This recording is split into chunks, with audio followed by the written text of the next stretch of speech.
I should be able to have a personal life that's personal, but that never seems to happen in this hospital. The language in the operating room was terrible.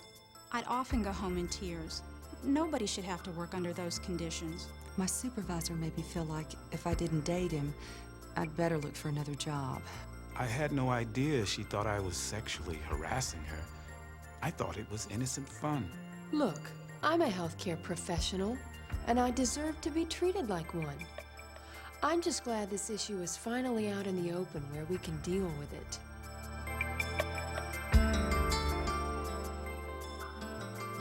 A new phrase has been added to our vocabulary. It describes something that has been going on forever, but now it has a face. Now it has a name, and now it is illegal. It is sexual harassment.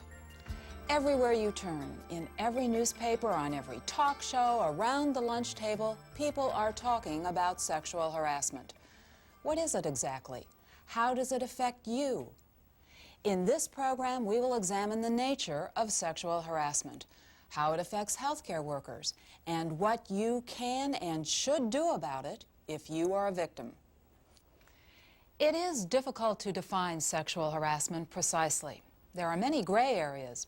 What is offensive to one person may not be offensive to another.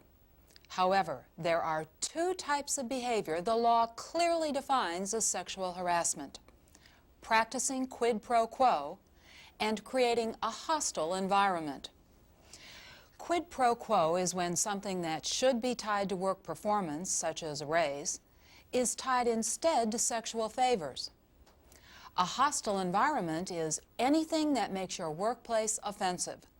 This includes lewd jokes, sexual comments, or even politely phrased but unwanted requests for dates. Practicing quid pro quo and creating a hostile environment are both clearly illegal, yet they happen all the time. Maybe you or someone you know has been a victim. What can and should you do if someone sexually harasses you?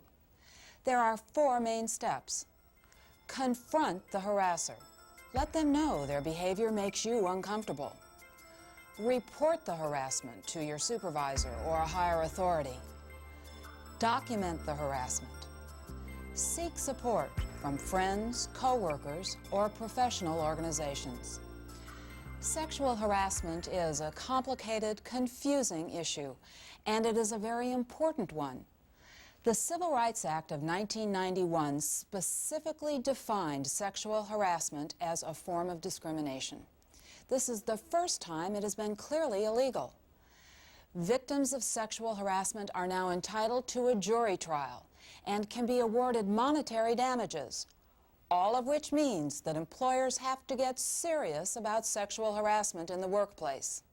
One of the real problems which I see in the whole area of sexual harassment is the fact that many people, when they leave school, find most social relationships in the context of the workplace. And it is absolutely appropriate to meet someone at work and to date them and to ask them out and to express interest in them. There's nothing wrong with that. What the law says, however, is that at some point you cross a line, and when you cross that line, your attentions and your requests for a date and your other indications of interest become harassment and become illegal. The problem is, how does an individual who is not a lawyer, as most people fortunately are not, know when that line is being crossed? Hospitals are a unique place to work. Healthcare providers often work long hours in stressful, emotionally charged situations. In dealing with their patients, they routinely discuss intimate, personal subjects. Over time, they may become desensitized. They may have a hard time distinguishing between comments and behavior that are appropriate and those that are not. I think certainly the roles changing in healthcare both ways. There are more women in roles that men have traditionally been in, and there are more men in roles that women have traditionally been in. We certainly have more male nurses than we've had before. So I think the roles are switching in both directions. And I think that has resulted in some situations where sexual harassment has occurred in situations that probably it has not occurred in before. I think it would really be doing a grave disservice to people who work in healthcare to assert that because they work with and serve physical needs of other people, that they are entitled to less deference and less respect from their coworkers and their supervisors.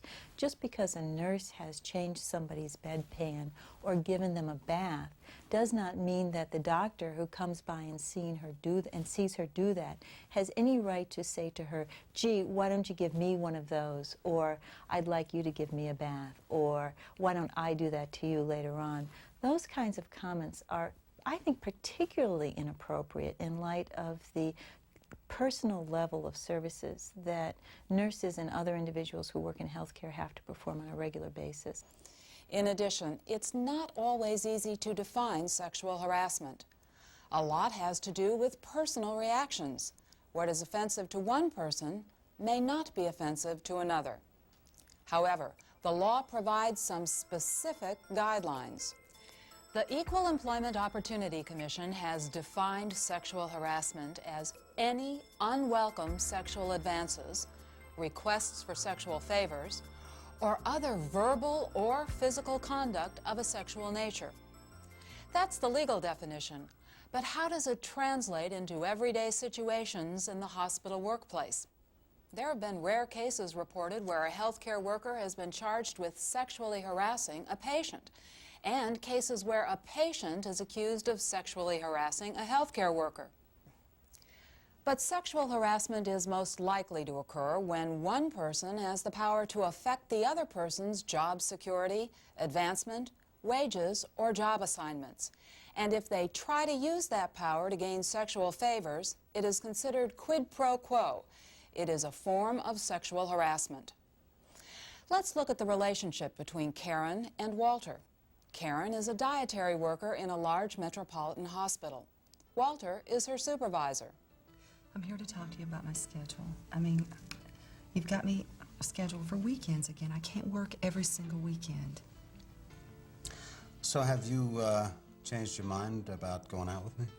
I mean, we just go out for a little bit, we have a good time. You know, I could make a pretty little girl like you smile for all night long. I told you, I don't think it's a good idea. Do you want to tell me again why not? Well, for one thing, I've got a fiancé. Oh, the fiancé. You know, you're going to have to do a little bit better than that. Look, one way or another, I'm going to end up getting into trouble. Like I said, I don't believe in mixing business and pleasure. It's just really not a good idea. Well, you know, that's just fine. And maybe I'm just going to have to remember this come pay raise time. What am I supposed to do? I work hard, I do my job. I try to get along with everyone. But does that mean I have to spend my off time with my boss? I know he doesn't just want to go to dinner. And what happens when he gets tired of me? But if I complain, they just laugh or they'll fire me. It seems so unfair. Walter has put Karen in a classic position of quid pro quo. He has threatened not to give her a raise unless she goes out with him. This is clearly illegal behavior. And as we are about to see, men are not the only ones who practice it. Tim is an orderly in a primary care unit. Brenda is his nurse supervisor. I just took a look at my performance rating. It should be much higher than this. You know darn well I'm a good worker and I do my job. So do lots of other people, sometimes better than you do. I gave you the ratings that as your supervisor I felt you deserved. You deliberately gave me low scores. Why would I do that? Because I told you that it was over between us, that I didn't think we should be seeing each other anymore. You know there's talk about layoffs. With ratings like this, I could lose my job. Well, thank heavens that's not my problem anymore. Maybe you should have thought about that before you decided to give me the brush off. You know, if you would have been just a little sweeter to me, I could have made your life a whole lot easier for you, and you know it. But frankly, I'm really not that impressed with you anymore. Those ratings are extremely accurate in my opinion. And my opinion is the one that counts.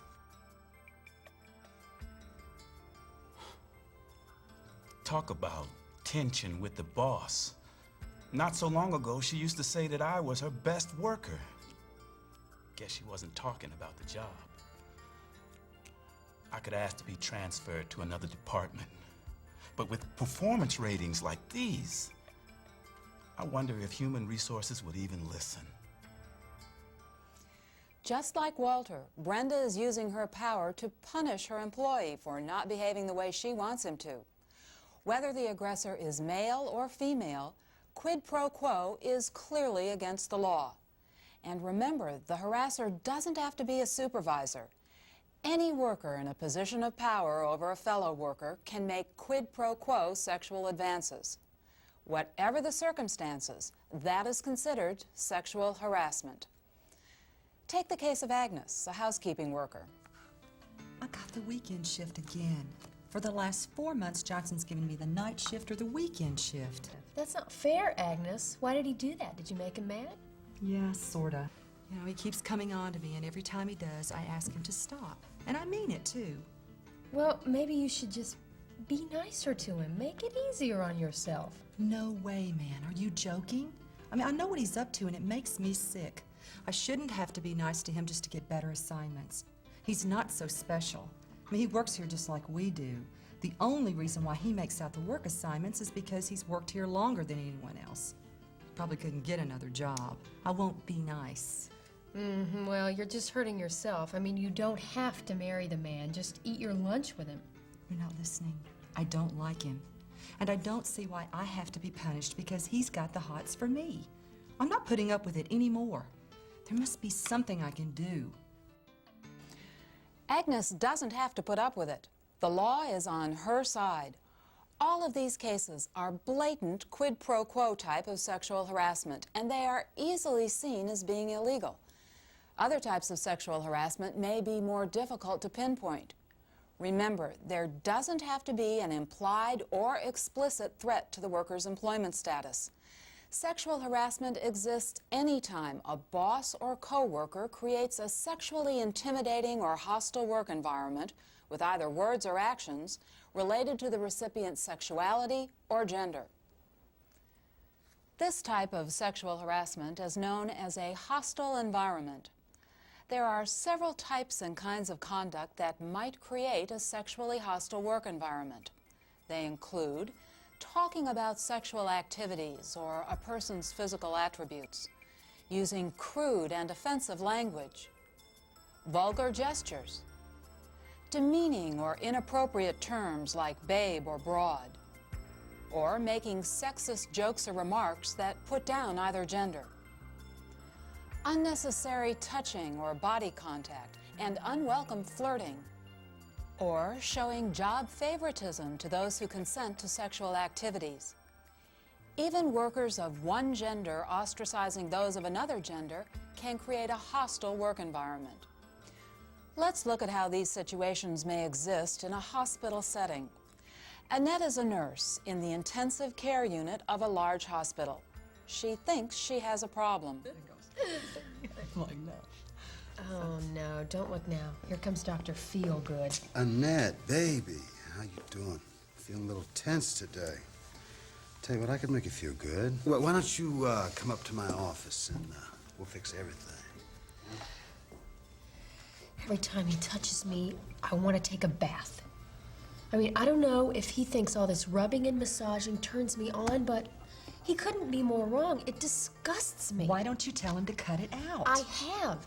And every time I say something, it just makes him mad. He says, he's the doctor, and he knows what's good for me. Relax, honey. Just walk those good-looking legs down to my office, and we'll talk about why you're so uptight. And then, for the rest of the shift, he'll find fault with everything I do. Unless you're planning to quit, you're going to be stuck with him. The doctor is deliberately touching the nurse in a sexually provocative way. It is definitely offensive and unwelcome to her. Apparently, it happens regularly, so it is pervasive. To further compound the offense, the doctor is in a position to make things difficult for the nurse when she complains. By his behavior, the doctor is creating an uncomfortable and unpleasant work environment for the nurse, and his conduct is sexual harassment. You have women who are saying, wait a minute, I want to be the director of this hospital. I want to be one of the top administrators. I want to be a surgeon. I don't want to put up with your jokes. I don't want to put up with this nonsense. I am your equal, and I want to be treated like your equal. I don't want to hear about my rear end, and I don't want to hear about my legs. Earlier, we talked about how hospitals are unusual work environments. Constant high stress, life and death situations, and intimate exposure may make healthcare workers less aware of what is and is not sexually appropriate behavior. This may be what happened in the OR where Fran and Sally are nurses.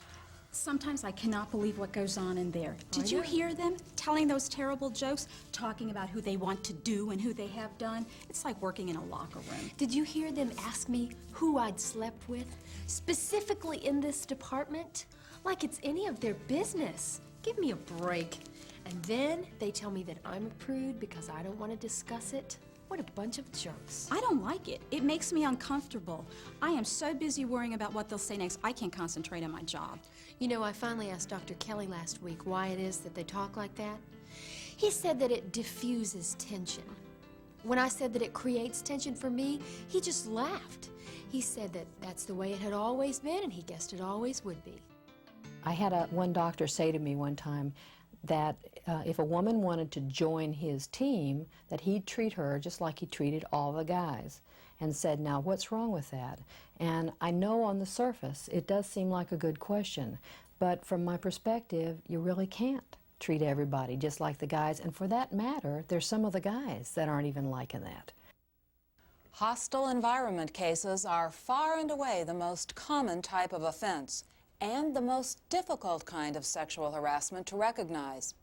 Whether the offensive conduct is simply rude, insensitive, childish behavior, or illegal gender discrimination depends on the particular facts in each situation. The males in the operating room may not have intended to offend or harass the nurses, but that's not the point. Their conduct has to be considered from the point of view of the nurses, not the others in the group. And in the eyes of the nurses, it was definitely sexual harassment. Whether or not a situation constitutes sexual harassment often can be a judgment call. Traditionally, men and women have been raised under different rules when it comes to sexual behavior. Generally speaking, men are expected to be more sexually aggressive. Women are expected to be submissive. Their levels of sensitivity to what is sexually offensive may be different. Two people may even react very differently to the same situation. For example, Sharon and Liz work in medical records. Most of the time.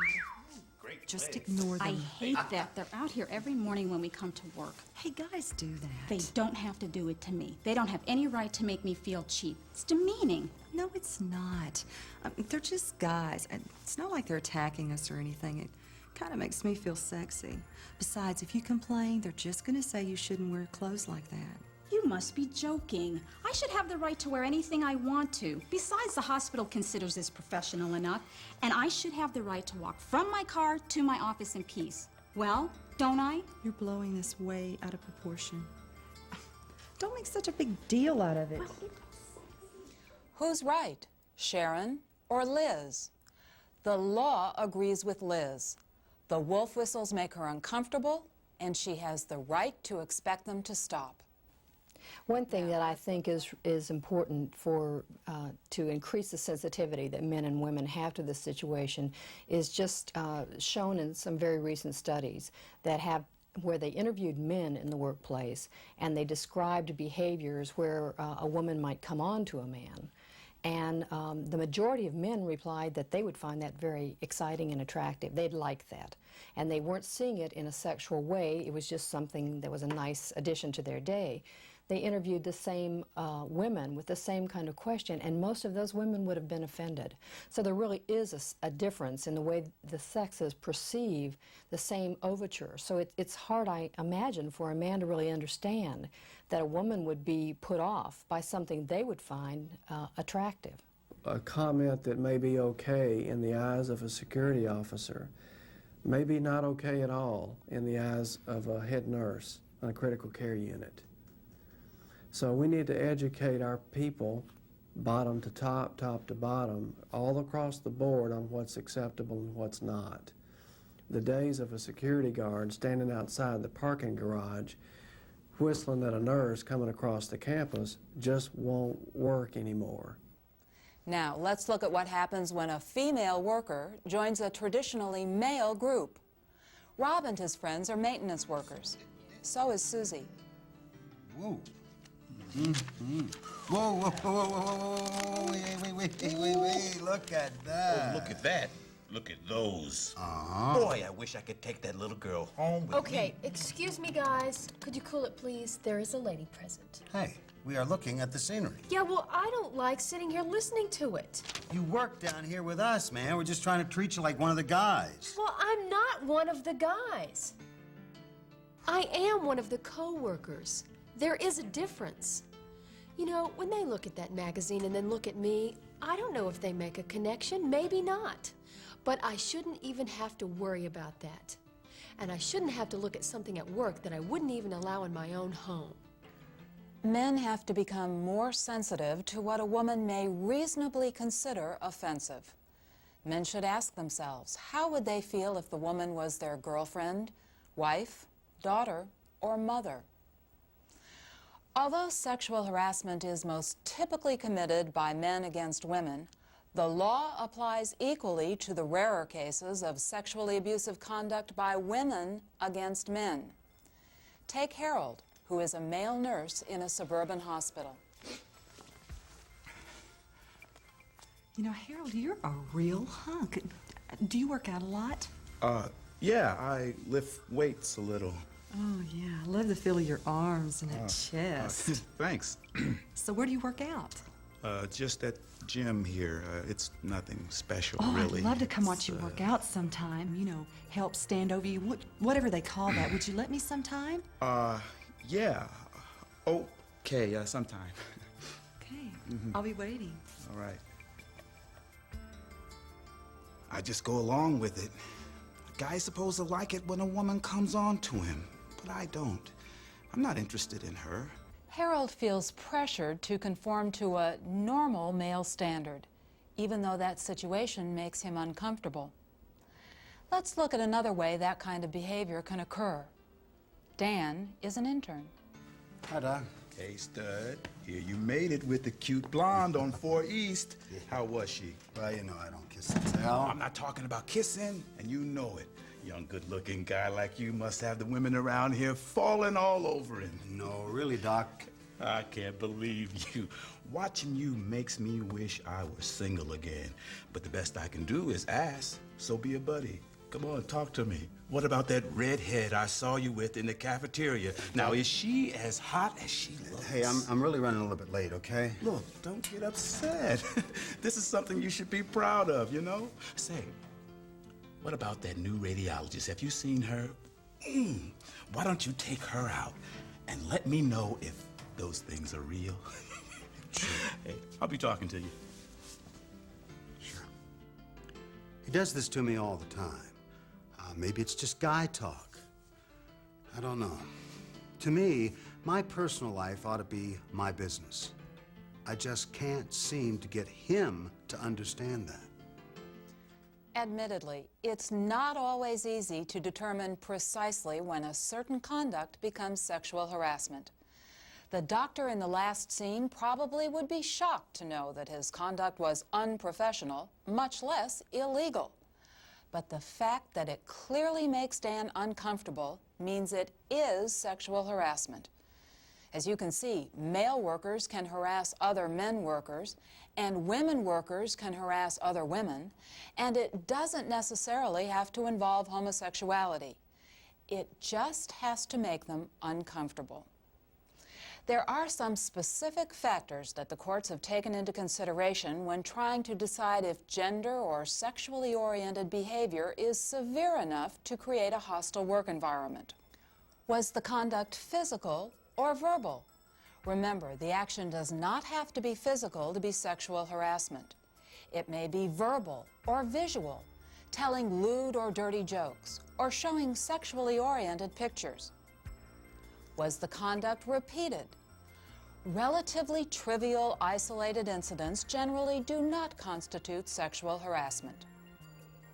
Was the conduct blatantly offensive or marked by a hostility toward the recipient's gender? Was the harasser a supervisor or someone who has the power to affect the recipient's job? Or was the harasser a co-worker? Was the harassment a group action by members of one gender against someone of the other gender, or against the other gender as a whole?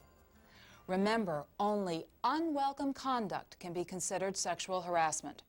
When co-workers willingly participate in dating, joking, touching, or sexual horseplay, it is not sexual harassment, assuming that the activity is not unwelcome or offensive to anyone else in the workplace.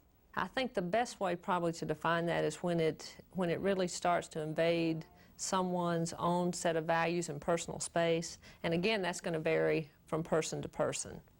And I don't know that there's a way to really draw that as black and white. There's obviously a gray area that exists that's going to continue to exist. And I think over time we'll be able to define that a little more.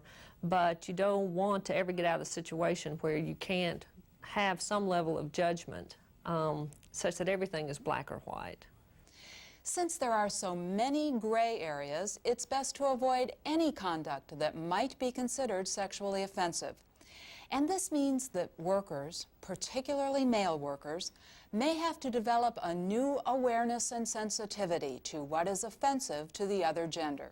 You are saying things that you want to say, and those things hurt me. They offend me, and I want you to stop because they offend me. And the person is saying, well, wait a minute. We have free speech in this country. I can say whatever I darn well please.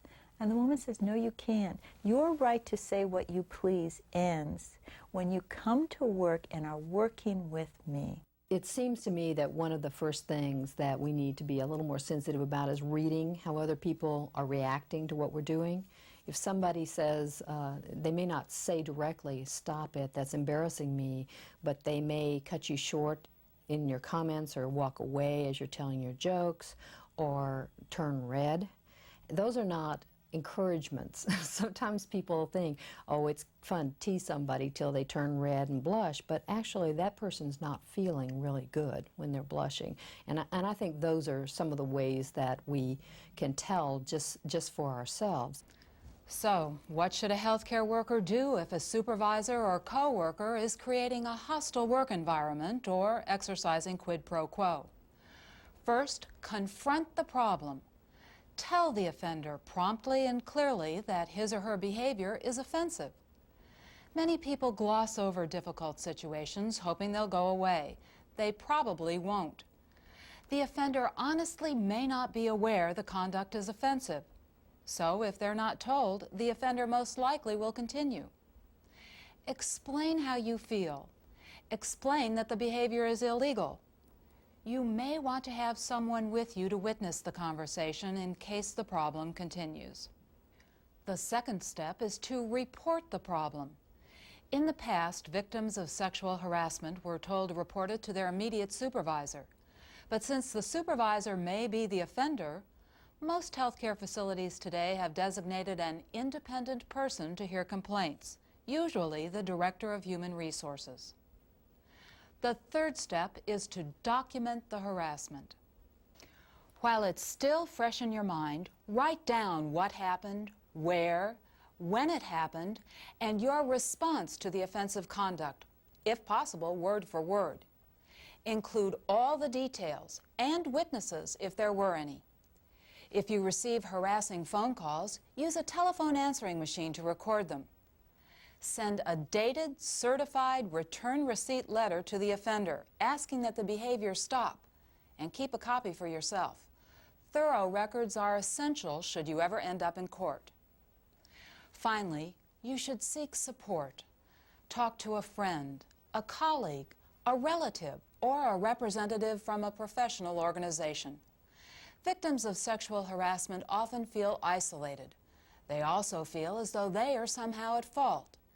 And they feel guilty for upsetting the workplace, for getting someone in trouble. Talking about the problem can help alleviate these feelings. You may also learn about others who are bothered by the same harasser, which will help you build a stronger case should you need to. In terms of the process of follow-up with any kind of complaint about harassment, the first thing that a person needs to realize is that they've done the right thing by coming and sharing that information with somebody else. And I feel like the first thing that needs to happen is they need to be made to feel comfortable, that they don't need to be belittled or made to feel like they have influenced someone's behavior in any way. Is really very true. Every workplace does have a culture, and if you allow your culture to be one in which people can make sexual innuendos, direct sexual advances to each other, you've formed a culture which in a lot of ways is very incompatible with professional services, and which is going to be very unpleasant for a lot of people.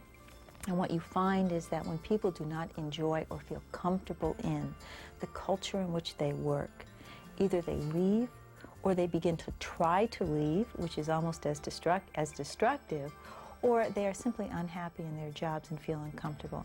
And nobody enjoys working in an environment like that, and nobody does as well as they could do. People at all levels of the organization do have the right and the power and are encouraged to never be a victim of sexual harassment. The policy's there. I think we need to do more in training our managers and to keep the awareness level up. I guess the bottom line for me is that much of what goes on really does relate to the power differential between people in the workplace. It's very scary to think when you're someone that needs your job badly, you might have children to support, you've got a career that is really something that's important to you. It's really hard to think about having to confront somebody that might have even been your mentor, somebody that you like in many, many ways and you respect professionally, and to confront them and say, I don't like some of the behavior that's directed towards me. But just as a basic human right, we have the right not to feel intimidated. We have the right not to feel like we're being victimized, and we really must stand up for ourselves. We owe that to ourselves. There is a new awareness of the problem of sexual harassment in the workplace. Conduct that has been tolerated in the past is no longer acceptable. Healthcare workers have the legal and moral right to do their jobs free from sexual, gender-oriented behavior that creates an intimidating or uncomfortable work environment. Supervisors and co-workers have to reevaluate their behavior and sincerely try to develop a new sensitivity to their fellow workers. Neither hostile environment nor quid pro quo behavior are acceptable. The rules of appropriate conduct have to be relearned, and workers need to feel free to act if they are being harassed. Remember the 4 key steps to take: confront the harasser, report the situation, document the problem, and seek support from friends and colleagues. Sexual harassment in the healthcare setting is serious business. Not only is it now illegal under federal and state laws, but it can also be a hindrance to a harmonious, productive, and effective work environment.